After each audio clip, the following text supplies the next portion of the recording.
In the sun-scorched lands of Castile, where Christians and Moors shed blood for the glory of their gods, a widowed peasant woman made a choice that would change the fate of a kingdom. When she found a dying enemy warrior, Inez did not see an infidel. She saw only a man in need of mercy. What she didn't know was that her secret act of kindness would awaken a loyalty so deep it would echo through the very halls of the royal castle. Follow this epic journey of compassion and honor, where a silent gesture transforms into eternal glory. Don't miss the next chapters of this story that proves how kindness can move mountains. The August sun burned relentlessly over the barley fields when Inez heard the groans coming from the olive grove. It had been 10 days since the Christian knights had left in pursuit of the Moorish invaders, and the silence hung over the village like a shroud over the dead. Her bare feet knew every stone on that path. She had walked it 1,000 times to gather firewood, always with a heart heavy from the loneliness that had followed her since her husband fell in the last raid. Her calloused hands held the clay jug firmly, but they trembled when she saw the bloodied figure slumped against the trunk of the ancient olive tree. The man wore the dark blue tunic, typical of the warriors of Al-Andalus. His turban had unraveled, revealing black hair matted with sweat and dried blood. A broken spear lay at his side, and his torn chainmail exposed deep wounds on his chest and left arm. His eyes, when they opened, gleamed with the fever of pain and the resignation of one awaiting death. "Fear not, woman," he murmured in broken Castilian, raising a trembling hand. "I am about to meet Allah." Inez stood frozen, her heart pounding like war drums. All of Father Rodrigo's sermons echoed in her mind. The Moors were infidels, enemies of Christendom, creatures sent by God to test the faith of the righteous. Killing them was pious, helping them, heresy. But when she looked into the warrior's eyes, she saw no demon. She saw the same pain she had faced in the mirror after burying her husband, the same loneliness that consumed her on cold winter nights, the same humanity that pulsed within her own chest. "What is your name?" she asked, cautiously kneeling beside him. "Yusuf ibn Ahmad," he replied, surprised, "warrior of Granada." "I'm Inez, and you're not going to die today." The words left her lips before she could stop them. The warrior tried to protest, but she had already torn the hem of her skirt to improvise bandages. Her hands, experienced in tending animal wounds and village accidents, moved deftly across his injuries. "Why?" Yusuf whispered, eyes half closed from pain. Inez had no answer. She simply continued cleaning the blood, applying herbal poultices she had learned from her mother. The silence between them was broken only by the murmur of the wind through the leaves and the distant song of sparrows. As the sun began to set, she helped him to his feet. Yusuf staggered like a leaf in a gale, but managed to lean on her shoulders. Together they walked to the small stone hut, where Inez lived alone, on the outskirts of the village. "No one can know," she murmured, pushing open the worm-eaten wooden door. "If they find out, they'll burn us alive." Yusuf nodded gravely. He knew well the customs of the Christians, just as she knew the fury of her own people toward those who aided infidels. The interior of the hut was modest: a straw bed, a clay stove, shelves with ceramic jars, and dried herbs hanging from the low ceiling. Inez made up a bed on the floor using old blankets and patched linen cushions. For 3 days, she cared for the warrior in secret. She rose before dawn to fetch water from the village well, returned quickly to change bandages and prepare nourishing broths. In the afternoons, when the neighbors napped, she gathered medicinal herbs from the forest. Yusuf recovered slowly, but his gratitude grew with each act of kindness. He watched this simple woman, with rough hands and a tender heart, risking everything for a stranger. In the long hours of rest, they whispered about their lives. She spoke of her dead husband, of the children she never had, of the loneliness gnawing at her soul like a worm in wood. He spoke of Granada, of libraries filled with scrolls, of music echoing through marble courtyards, of the family he left behind when he went to war. "My people believe I'm dead," Yusuf said one afternoon, gazing at the darkened beams of the ceiling. "I cannot return defeated and wounded. That would be dishonor." "And what will you do then?" asked Inez, mending one of his tunics. "I don't know, perhaps stay here, in these lands." Something in his voice made Inez's heart skip a beat. It had been a long time since she'd felt that strange blend of hope and fear. On the seventh day, when Yusuf could already walk unaided, disturbing news arrived. A traveling merchant brought rumors that a Moorish army was approaching King Alfonso's lands. Castles were being besieged. Fear spread like plague. "I must go," Yusuf said that night, gazing at the stars through the small window. "My presence here puts you in danger." "Where will you go?" Inez asked, trying to hide the desperation in her voice. "I don't know, but I cannot repay your kindness by endangering you." She nodded, though every fiber of her being screamed to stop him.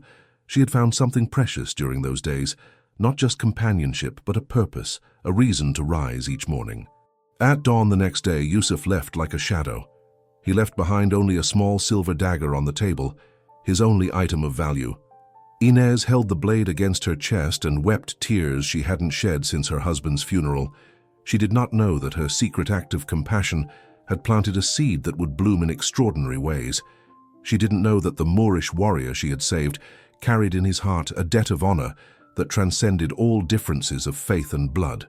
And she certainly never imagined that soon, very soon, the echoes of her kindness would resonate within the halls of the royal castle itself. 15 days had passed since Yusuf vanished into the morning mist, and Inez tried to return to her solitary routine.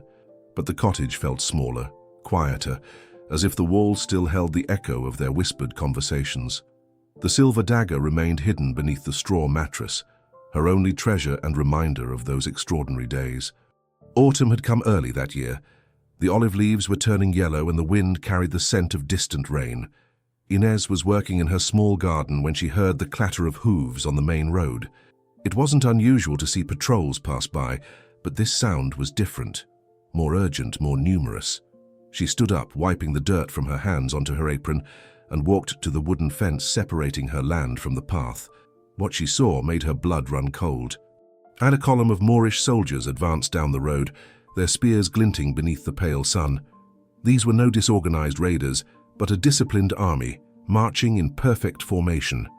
Their banners fluttered in the wind, and she could make out the colors of different clans and regions. "My God," she murmured, crossing herself. Father Rodrigo had warned of this possibility in his last sermon. The Moors were regrouping, preparing a final offensive against Christian lands. King Alfonso's castle, just 2 leagues away, would surely be a primary target. Inez ran back home, locked the door, and shut the windows. Her heart pounded as she listened to the sound of hooves approaching, then fading. When she finally dared peek through a crack in the window, she saw that they had set up camp in the fields near the village. That night, no peasant slept in peace. Campfires flickered like fallen stars in the valley, and the sound of Arabic voices echoed through the air. Some of the bolder villagers had left at dawn to deliver news to the royal castle, but most remained hidden, praying the storm would pass without touching them. It was on the second dawn that Inez heard the soft knocks at the door. She recognized the pattern instantly. 3 knocks, pause, 2 knocks. It was the code Yusuf had used when he needed to go outside during his convalescence. Her heart raced. "Yusuf," she whispered, pressing her ear to the wood. "It's me, Inez. Please, open." She unlatched the door with trembling hands. There he was, but transformed. He now wore the garments of a Moorish nobleman, an embroidered silk tunic, a tooled leather belt, a curved blade at his waist. His face had regained healthy color, and his eyes shone with renewed determination. "What are you doing here?" she asked, pulling him inside. "It's far too dangerous." "I've come to fulfill a promise," he replied, taking her hands in his, "and perhaps to save many lives." Inez didn't understand. Yusuf stepped toward the window and pointed to the campfires. "That is the army of Emir Abd al-Rahman ibn Tariq. I came from the south with them, not as a deserter, but as a special advisor." "Advisor?" She frowned. "When I left here, I went to Granada, not as a fugitive, but as a messenger. I told the emir about a Christian woman who saved my life, who showed me there is kindness even among enemies." Yusuf paused, choosing his words carefully. He was intrigued. Said that a man who inspired such compassion in an enemy woman must possess rare qualities. Inez felt as if she were dreaming. "What are you saying?" "The emir offered me a chance to restore my honor, not through a glorious death, but through something greater." Yusuf's eyes gleamed. He wants to negotiate with King Alfonso. He wants to propose a peace treaty. Peace? The word sounded strange on Inez's lips. Yes. But first he needs someone who can speak to the king, someone who can convince him the offer is sincere. Yusuf gently squeezed her hands. Someone who understands both Christian honor and Muslim honor. And that someone is you. It is me. But first, he hesitated. First, I must prove my worth in a way that both sides will understand. Inez didn't like the dark tone in his voice. What are you planning to do? At dawn tomorrow, the army will march on the castle. Not to conquer it, but to test it. The emir wants to see how King Alfonso reacts under pressure, if he is a man of honor or merely a coward behind walls. And you? I will go to the castle alone. Before the attack, I will offer my services to the king. Inez recoiled, horrified. You're mad. They'll kill you on the spot. Perhaps. Or perhaps they will see that a Moorish warrior who risks his life to defend a Christian castle must have very special reasons. Yusuf gave a sad smile. Reasons like the kindness a peasant woman once showed me. You can't do this. Inez clung to his arm. It's suicide. It is honor, he corrected her gently. Your compassion taught me something I never learned in all the battles I fought. It taught me there is something more important than winning or dying. There is being worthy of the trust someone places in us. They spent the rest of the night whispering. Yusuf explained his plan in detail. He would present himself to the king as a deserter, offering information about the Moorish army's tactics in exchange for protection. But his true intention was to observe the king's character, to assess whether he might be open to a peace proposal. And if he is a cruel man, Inez asked, then I will fight alongside the defenders to the death. At least I will die knowing I tried to honor your kindness. And if he is a just man, then perhaps I can plant a seed of peace between our peoples. A peace built upon the understanding that there is goodness on both sides. When the first golden ray of sun touched the horizon, Yusuf prepared to leave. Inez packed some provisions, bread, dried cheese, and a small bottle of wine she had saved for special occasions. Take this as well, she said, handing him the silver dagger he had left behind, so that you remember there is someone praying for your return. Yusuf held the blade to his heart, then kissed it reverently. If I die today, he said, I will die knowing I met an angel disguised as a peasant. You will not die, Inez replied, with a firmness she didn't feel. Angels do not allow kindness to be wasted. She watched him ride away along the dusty road, his solitary figure standing out against the rosy dawn sky. Behind him, the Moorish army was beginning to stir, preparing for what could be a decisive battle. Inez knelt on the packed earth floor of her cottage and prayed as she had never prayed before. She prayed for Yusuf, for King Alfonso, for the soldiers on both sides, and for a miracle that would turn swords into plowshares. She did not know that her prayers were about to be answered in a way even her boldest dreams could not have imagined. The castle of Monterreal rose majestically against the morning sky, its limestone towers glowing golden under the first rays of sun. The walls, built by ancient Romans and reinforced by generations of Christian kings, seemed impenetrable. But inside, King Alfonso VII paced the corridors restlessly, the echo of his leather boots ringing against the cold stone. The news brought by peasants the day before was troubling. A significant Moorish army had positioned itself in the nearby valleys, and the scouts confirmed they were seasoned troops, not mere looters. The king had gathered his advisors through the night, but opinions were divided between resisting a siege or requesting reinforcements from Leon. Your Majesty, said Commander Bermudo, a grey-haired veteran, our walls are strong, but our garrison is small. We have only 80 men. 80 good men are worth 200 cowards, the king replied, though his voice lacked its usual confidence. Alfonso was a man of 40, tall and broad-shouldered, with a neatly trimmed brown beard. His reign had been marked by constant conflicts with the Moors, but also by attempts to establish diplomatic alliances whenever possible. He was known for being just but unyielding, pious but pragmatic. It was when the sun had risen halfway to noon that the lookout from the north tower shouted, "Rider approaching, alone, carrying a white flag." Alfonso quickly ascended to the battlements, followed by his men. Down below, on the dusty road, a lone rider advanced at a steady pace. He wore Moorish colors but carried a piece of white cloth tied to the tip of his spear. "A trap?" murmured Commander Bermudo. "A single man." Alfonso narrowed his eyes. What kind of trap could that be? The rider stopped 100 paces from the walls and shouted in clear Castilian, "I am Yusuf ibn Ahmad, warrior of Granada. I request an audience with King Alfonso. I bring information about the approaching army." A murmur rippled across the battlements. It was rare for a Moor to speak such fluent Castilian, rarer still to present himself with his full name. "Could be a ruse," Bermudo warned, "a spy. Or it could be an opportunity," Alfonso mused. What information could a deserter hold? The king ordered the drawbridge lowered just enough to allow the rider through, with gates ready to be closed instantly. Yusuf dismounted, handed over his sword to the guards as protocol dictated, and was escorted to the great hall. The setting was impressive. Marble columns supported a vaulted ceiling, and tapestries embroidered with biblical scenes covered the stone walls. Alfonso sat on a carved oak throne, flanked by his advisors and captains. Yusuf knelt as etiquette demanded, but held the king's gaze steadily. "Rise," said Alfonso. "What information do you bring, Moor?"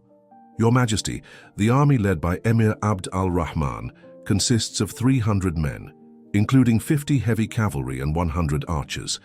They plan to surround the castle before nightfall. That we already knew. What else?" Yusuf took a deep breath. This was the pivotal moment of his plan. "Majesty, I also know the Emir does not seek conquest alone. He seeks to assess your character. He wants to know if you are a king worthy of negotiation." A tense silence filled the hall. Commander Bermudo stepped forward, hand on his sword hilt. "What does that mean, infidel?" "It means," Yusuf replied calmly, "that there is a chance for peace. But first, both sides must prove their honor." Alfonso leaned forward in his throne, intrigued. "And how do you suggest we prove our honor?" "By fighting side by side, Majesty, by allowing a Moorish warrior to defend your walls." The hall erupted in indignant exclamations. Several nobles protested at once, calling the proposal absurd, heretical, an obvious trap. "Silence," roared Alfonso, and the hall fell instantly quiet. The king studied Yusuf for a long moment. "Why would you do this? Fight against your own people?" "Because a Christian woman saved my life," Yusuf replied simply. "Because I've learned there is goodness on both sides of this war, and because I believe true honor lies in building bridges, not burning them." "What woman?" Alfonso asked, genuinely curious. "A widowed peasant named Inez. She found me wounded and near death after the battle in the Tormes Valley. She risked her own life to heal me, feed me, and hide me. She never asked about my faith or my people. She saw only a man in need of help." The king remained silent, processing these words. He knew of a few women named Inez in his realm, but what impressed him most was the sincerity in the Moorish warrior's voice. "And what would you gain by defending my castle?" "The chance to honor the debt I owe that woman. And perhaps, the chance to prove that Christians and Moors can fight for the same ideal." "What ideal?" "Justice, Your Majesty, the protection of the innocent, true honor." Alfonso rose from his throne and slowly descended the steps. He stopped in front of Yusuf, studying his eyes. "You know that if I accept your offer, many of my men will still see you as the enemy?" "I know, Majesty."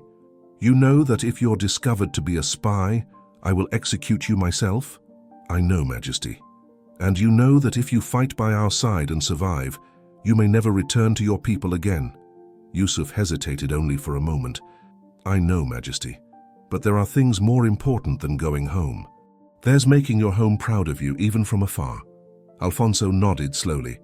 He saw something in the young warrior that he recognized in himself, the weight of honor, the pain of difficult choices. "Very well," he said finally. "I accept your offer, but on one condition." "What condition, Majesty?" "If we survive this battle, I want to meet the peasant woman who inspired such loyalty in an enemy warrior." "It would be an honor to present her to you, Majesty." Commander Bermudo stepped forward, clearly uncomfortable. "Majesty, the men will not accept this easily." "Then it is my duty to make them accept it," Alfonso replied firmly. "A king who cannot inspire his men to see beyond their prejudices does not deserve the crown." At that moment, the sound of war horns echoed from the valley. The Moorish army was on the move, forming siege lines around the castle. "It seems our test is about to begin," said Alfonso, turning to Yusuf.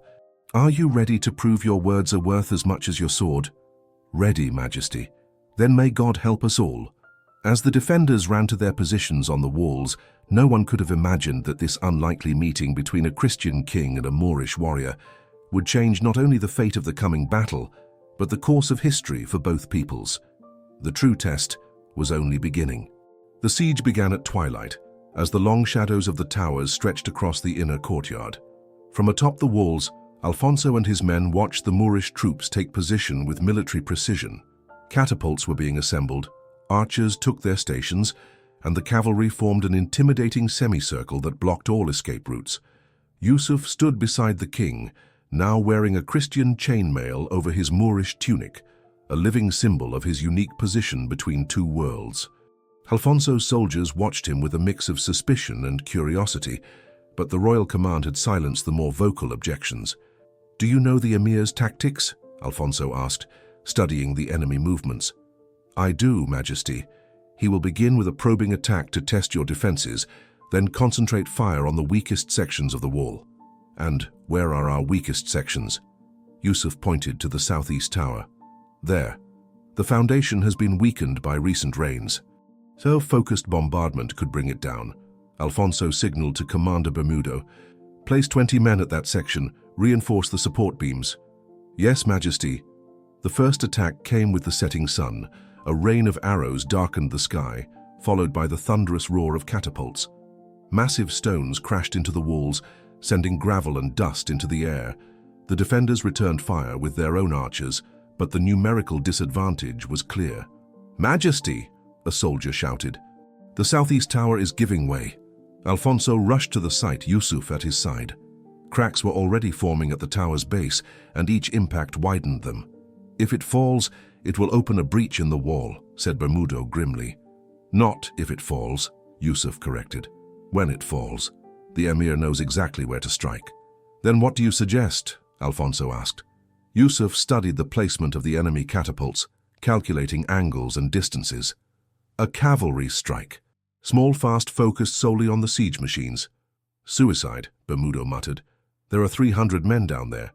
Not if we go from the western flank, where their cavalry is less concentrated. 10 men, no more. In and out quickly." Alfonso considered it. It was risky, but the alternative was to wait for the walls to fall. "Who would lead this charge?" "I will, Majesty. I know their command signals. I can create enough confusion for the others to escape." "No," said Alfonso firmly. "If someone is to die on this mad venture, it will be alongside his men." The two leaders looked at each other. In that moment, something changed between them, a mutual recognition that both understood the true meaning of leadership. "Then we go together," Yusuf said simply. The assault was launched in complete darkness. Alfonso, Yusuf, and 8 chosen soldiers descended the western face of the castle using ropes, moving like shadows among the olive trees. The plan was bold in its simplicity. Approach the catapults, set them ablaze, and retreat before the enemy could organize a response. It worked better than anyone expected. Yusuf knew the Arabic commands and managed to confuse the siege crews long enough for Alfonso and his men to ignite the wooden structures. By the time the Moors realized what was happening, 3 catapults were already in flames and the attackers had vanished into the night. But it was during the retreat that the decisive moment came. A group of Moorish cavalry intercepted them near the castle walls. Alfonso was knocked from his horse by a lance, and Yusuf found himself facing an impossible choice: escape alone or defend the Christian king against his own brothers in faith. He didn't hesitate for a second. Leaping from his horse, Yusuf placed himself between Alfonso and the attackers, his curved sword gleaming in the distant firelight. The Moorish riders paused, confused by the sight of one of their own defending the enemy. "Yusuf ibn Ahmad," one of them shouted in Arabic. "What betrayal is this?" "It is not betrayal," Yusuf replied, helping Alfonso to his feet. "It is honor. Honor. Defending an infidel. Defending a just man who showed me respect when he could have had me executed." The battle that followed was fierce, but brief. Yusuf fought with the skill of one who knew every move of his opponents, and with the resolve of one defending something greater than his own life. Alfonso, though wounded, drew his sword and fought beside the Moorish warrior, and together they carved a path back to the walls. When they finally reached the safety of the ramparts, both were covered in blood and dust. The Christian soldiers who had witnessed the scene were silent, struggling to process what they had just seen, a Moor risking everything to save their king. "Why?" Alfonso asked, as a surgeon treated his wounds. "Why did you risk your life for me?" "Because," Yusuf said, wiping the blood from his blade, "a peasant woman taught me that true nobility lies not in blood or faith, but in the choices we make when no one is watching." Dawn brought an extraordinary surprise. A white flag fluttered over the Moorish camp, and a small group approached the castle. Leading them was Emir Abd al-Rahman himself, mounted on a magnificent Arabian horse, followed by his top commanders. "The Emir wants to negotiate," said Alfonso, watching from his chamber window. "No," Yusuf corrected, recognizing the signals. "He wants to pay tribute." "What do you mean?" "Majesty, in my people's culture, when a warrior chooses honor over tribal loyalty, it is seen as a sign from the heavens. The Emir saw that I chose to defend you, and that told him something about your character." Alfonso descended to the main courtyard, still limping slightly, accompanied by Yusuf and his top officers. The castle gates were opened, and the Emir entered with his entourage. Abd al-Rahman was an imposing man, with a graying beard and penetrating eyes. He dismounted gracefully and walked toward Alfonso. To everyone's surprise, he gave a respectful bow. "King Alfonso," he said in fluent Castilian, "I have come to meet the man who inspired such loyalty in one of my finest warriors." "Majesty Abd al-Rahman," Alfonso replied, returning the courtesy, "your presence honors my castle." "I have not come as a conqueror," continued the emir. "I come as a leader who recognizes another leader. Yusuf ibn Ahmad told me of your openness to peace and of the Christian woman who planted the seeds of this transformation." Alfonso looked at Yusuf, surprised. "Peace offer?" "Forgive me, Majesty," said Yusuf, blushing slightly. "I took the liberty of interpreting your acceptance of my service as a sign that you would be open to negotiation." The emir smiled. A born diplomat, this young man. But was he wrong? Alfonso paused, glancing around at his men, then at the Moors, and finally at Yusuf. "No," he said slowly. He was not wrong. What followed was the most unlikely peace negotiation in the history of Castile. Right there in the castle courtyard, two leaders discussed terms of coexistence, trade borders, and cessation of hostilities. Yusuf served as translator and mediator, his unique presence allowing both sides to speak freely, without fear of misunderstanding. But Alfonso had not forgotten his promise. "Majesty Abd al-Rahman," he said once the basic terms were agreed, "there is someone I would like you to meet, the woman who made all this possible."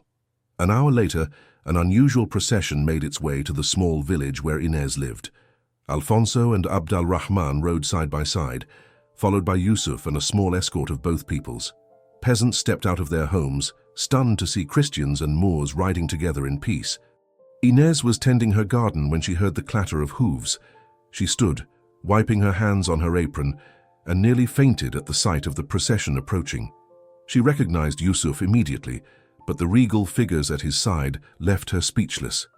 "Inez," Yusuf said, dismounting and approaching with a radiant smile, "I'd like to introduce you to two very important men." Alfonso dismounted with the dignity of a king, but the humility of a grateful man. Abd al-Rahman did the same. "Lady Inez," said Alfonso, removing his hat, "I am Alfonso, king of these lands. I have come to thank you personally." "Thank me?" Inez stammered, making an awkward curtsy. "Your Majesty, I did nothing special." "Nothing special?" interjected Abd al-Rahman, also bowing respectfully. "Madam, I am Abd al-Rahman, Emir of Granada, and your kindness changed the course of history." Inez looked from one to the other, then at Yusuf, completely bewildered. "I don't understand." "Explain it to her," Alfonso said to Yusuf. "Inez," Yusuf began, taking her rough hands gently in his, "when you saved me, you planted a seed. That seed became loyalty. Loyalty became courage. Courage became a bridge between two peoples. These two great leaders," he continued, gesturing to the kings, "have just signed a treaty of peace. There will be no more war between Christians and Moors in these lands. Families will no longer be torn apart. Children will not grow up as orphans. Fields will be cultivated instead of burned. And all of this, said Alfonso solemnly, began with a woman who saw a wounded man and chose compassion over fear.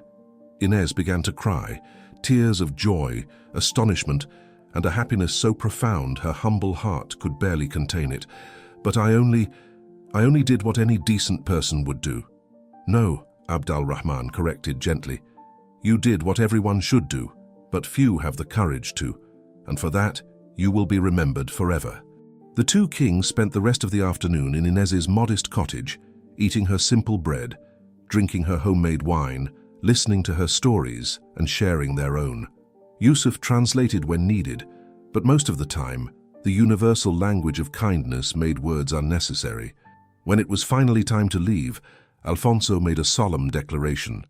Lady Inez, as the first act of our new peace treaty, I declare that the lands surrounding your home shall be a special territory, a place where Christians and Moors may live side by side, trade, and learn from one another.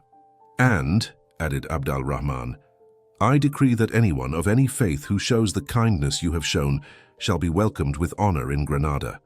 But Inez tried to protest. And, said Yusuf, gently interrupting her, if you will allow me, I would like to build my home here, not as a Moor or a Christian, but as a man who learned that our true homeland is not where we are born, but where we find people willing to take us in when we need them most. Inez looked at him through her tears and nodded. Years later, when the troubadours sang of the peace of Montreal, they always began the same way. Once upon a time there was a peasant woman who saw beyond differences. Inez's small village, as it came to be known, became a symbol of peaceful coexistence. Christians and Moors built their homes, workshops, and schools there. Children grew up speaking two languages, learning two cultures, but practicing one shared virtue: kindness. Yusuf and Inez were married the following spring, in a ceremony that blended Christian and Moorish traditions, blessed by representatives of both faiths. They had 3 children, who grew up as living bridges between two worlds. Alfonso and Abd al-Rahman continued corresponding for the rest of their lives, and the treaty they signed that day endured for 3 generations, bringing prosperity and peace to a region that had once known only war. But perhaps the most important legacy of this story was the lesson that echoed through the centuries. The greatest monuments of humanity are not built of stone or metal, but of small acts of kindness that ripple far beyond our imagining. When Inez died, elderly and surrounded by grandchildren who spoke both Arabic and Latin with equal fluency, her final words were, "See how something small can become something great." And on her tombstone, engraved in 3 languages, were the words that her life had proven true. Here lies a woman who sowed peace with the hands of compassion. Kindness, as everyone came to learn, is the only force in the world that multiplies when divided. And sometimes, just sometimes, a generous heart can change the destiny of entire nations.